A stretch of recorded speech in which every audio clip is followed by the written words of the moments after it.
Fala, gente, seja bem-vindo ao nosso canal Epistêmia com Marcel, o seu, o meu, nosso canal de conhecimento científico aqui no YouTube. Claro, a gente sempre diz, se você gostar, você senta o dedo no like, compartilha com seus amigos nas redes sociais, clica no sininho de notificação para receber a informação toda vez que um material novo chegar por aqui. E se não se inscreveu, se inscreva no nosso canal, certo? Lembrando sempre, na segunda-feira e na quinta-feira, às 22 horas, sempre tem material novo aqui na área e você ligado, ligada com a gente. Galera, é o seguinte, antes de tudo, antes de a gente começar o vídeo, assim propriamente dito, vou chamar a atenção de vocês no seguinte.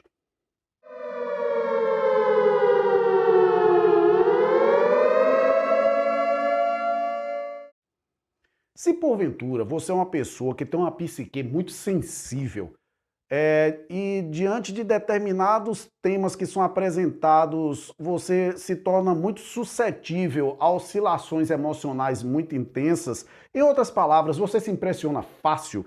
Eu te aconselho a não ver este vídeo. Não é que haverá um bicho de 7 cabeças por aqui, mas se você tem essa sensibilidade extrema, eu te aconselho a não ver. Você procura outro vídeo no nosso canal, tem muitos vídeos bons também por aí, ok? É o nosso alerta inicial. Então, para começar, preste atenção aí no que está por vir. Desde que tomou consciência sobre a realidade que o cerca, o ser humano pergunta-se sobre a vida e sobre a morte. Aterrorizados por esta dualidade, o homem e a mulher buscam explicações para isso e muitas vezes jogam-se no campo de um possível sobrenatural para procurarem entender as dinâmicas que os cercam.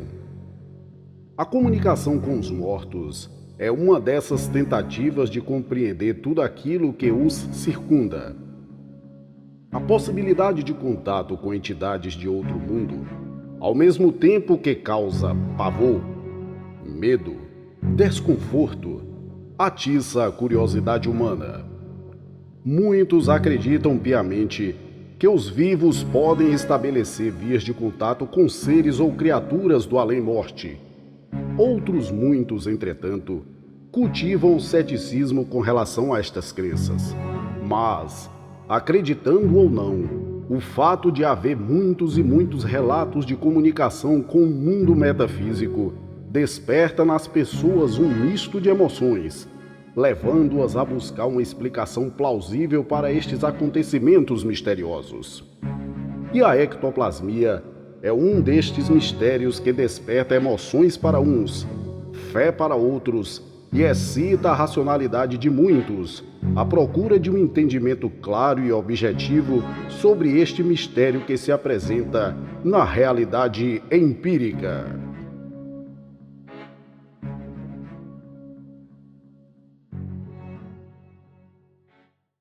É isso aí. Então, entrando na temática de hoje, vamos trazer diretamente já a terminologia. Nós temos a palavra ectoplasma, certo? Ectos, que é uma palavra que vem do grego, né? Ectos significa por fora. Plasma é o molde, a substância. Então, o que significa ectoplasma? Uma substância que está para fora, certo? E ela se molda, é uma substância que toma uma determinada forma.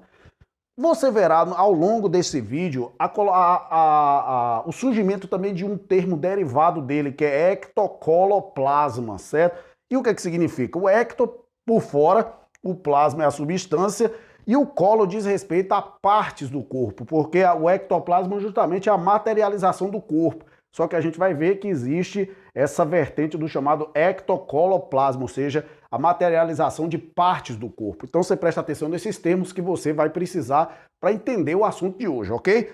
Mas vamos lá, o que é ectoplasma? E por consequência, ectoplasmia, certo? Vamos lá, segundo, vou trazer aqui o conceito do espiritismo, que é de lá que nasce, né, essa questão mais, a origem, vem o ectoplasma, esse sentido de cunho dessa palavra, do sentido do que ocorre, do fenômeno, vem do espiritismo. Então veja na seguinte situação. Um médium ou sensitivo, quando está numa sessão espírita lá, reúne o grupo no salão e ele vai participar dessa reunião, esse médium, ele cai num estado de transe profundo e durante esse estado de transe começa a sair pelos seus orifícios, como nariz, boca ou ouvido, um gás, um vapor, algo informe que vai saindo desses orifícios. E ao passo que esse gás, esse vapor vai saindo, ele vai começando a se condensar no ar, ou seja, vai se tornando sólido diante da vista dos presentes ali, formando então uma substância esbranquiçada, né? Então, essa substância que é a forma, não tem forma, certo? É amorfa, ela vai começar a tomar uma forma quando uma determinada entidade sobrenatural adentra essa substância exteriorizada e aproveita aquele canal para se formar, ou seja, se materializar diante das pessoas, dos adeptos ali que estão presentes naquela sessão, ok? Então, a ectoplasmia justamente é a materialização, a forma, a moldagem de um ente sobrenatural se materializando ali diante de todos, aproveitando-se do ectoplasma que é produzido pelo médium ou sensitivo, certo? Então é isso aí para você entender o conceito, para a partir daí você compreender as discussões que virão. Vou trazer 3 pontos de vista. O primeiro do espiritismo, o segundo da parapsicologia e, por fim, o posicionamento da ciência com relação a essa questão do ectoplasma.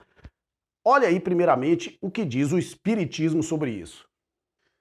No que diz respeito ao espiritismo, vamos utilizar o artigo intitulado Ectoplasma, publicado no site do Instituto de Pesquisas Projeciológicas e Bioenergéticas, de autoria do Dr. Jorge Andrea. A referência deste artigo está na descrição deste vídeo para você consultar posteriormente, ok? A ectoplasmia é conhecida de modo mais popular como fenômeno de materialização. Vem do grego ectos, significa por fora, e plasmia, que é o molde, a substância. Há 2 agentes presentes na ectoplasmia: o ectoplasma e o agente orientador, que é o médium ou sensitivo. O ectoplasma é uma substância amorfa, vaporosa, com tendência à solidificação. Pode ser facilmente observada por fotografia, por exemplo, tem cor branco acinzentado e transmuta-se de névoa transparente à forma observável de aspecto semelhante aos tecidos vivos. O autor fundamenta-se na biologia celular ao dizer que o ectoplasma é uma substância que se origina no protoplasma das usinas celulares.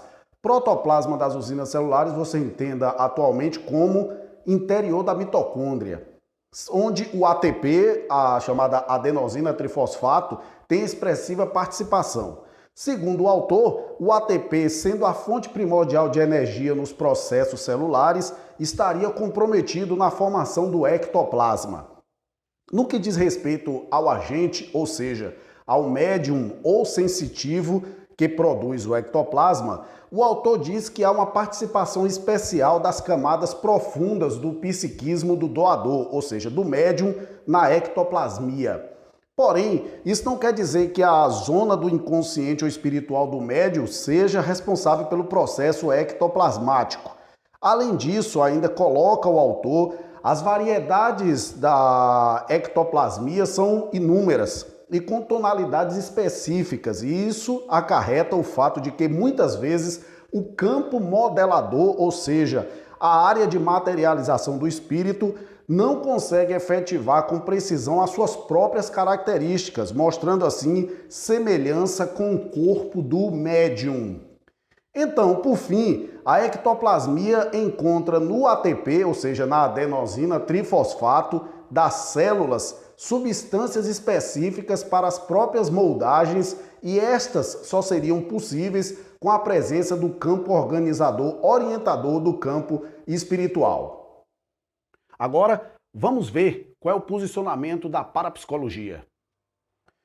Quanto ao posicionamento da parapsicologia com relação ao tema ectoplasma, ela não nega a existência deste fenômeno parapsicológico.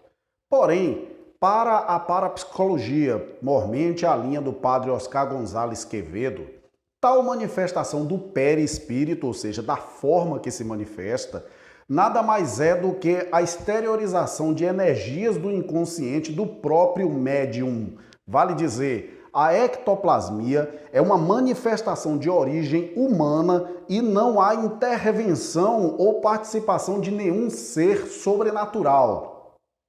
Na esteira da teoria parapsicológica, é preciso dizer que a materialização de corpo inteiro de um perispírito não é plausível. A aparição de forma inteira do corpo não condiz, inclusive, com as próprias teorias espíritas originadas em Allan Kardec, conforme explica Padre Quevedo em artigo cujo link está disponível na descrição deste vídeo. Abram-se aspas. Allan Kardec nunca admitiu a materialização, no máximo da condensação do perispírito. O fantasma pode ter todas as aparências da matéria tangível, pode mesmo chegar à tangibilidade real, ao ponto do observador se enganar com relação à natureza do ser que tem diante de si. Ninguém os poderia nem prender, nem encarcerar, visto carecerem do corpo carnal. Atingiriam o vácuo os golpes que se lhes deferissem. Fecham-se as aspas.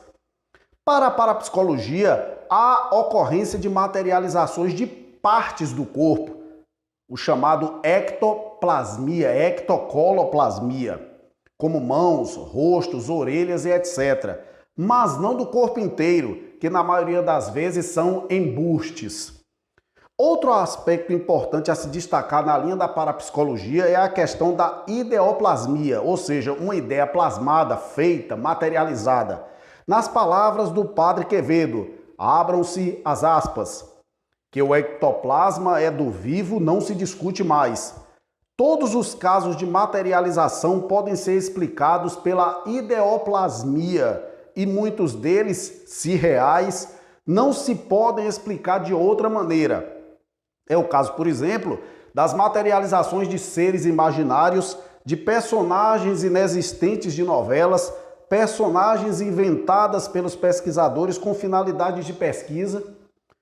Como muito bem dizia Charles Richer, em nome de toda a metapsíquica, as materializações nada provam. Só nos resta para a pesquisa que existe o caminho do aspecto intelectual. Fecham-se as aspas.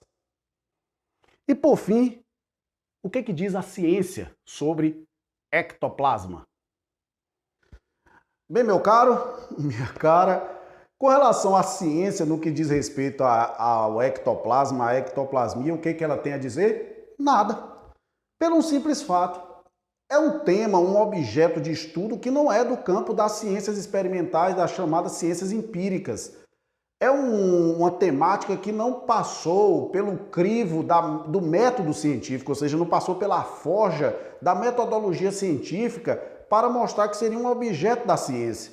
Então, quando se trata dessas questões de natureza metafísicas, entendeu? Essas questões metafísicas, diga-se assim, isso não diz respeito à questão da ciência empírica. Isso diz respeito à religião, diz respeito à fé, diz respeito às expressões espíritas e por aí vai. Então, é um estudo que não atrai a atenção da ciência, da química, da física, da biologia, da medicina, não. Embora a gente tenha visto aí, né, a tentativa do espiritismo em fundamentar o ectoplasma em dinâmicas da biologia celular, não diz respeito à questão da biologia, certo? É uma tentativa de explicação, mas não é um aspecto de estudo da ciência experimental, ok? Então, deixando isso bem claro, que no que diz respeito à linha das ciências experimentais empíricas, é um assunto que não é objeto de estudo delas, ok?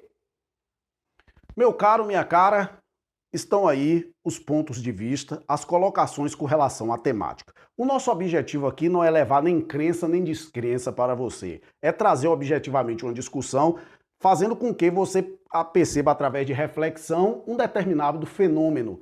A questão de acreditar ou desacreditar não é comigo. Isso depende de você. Muito obrigado, um beijo para todos.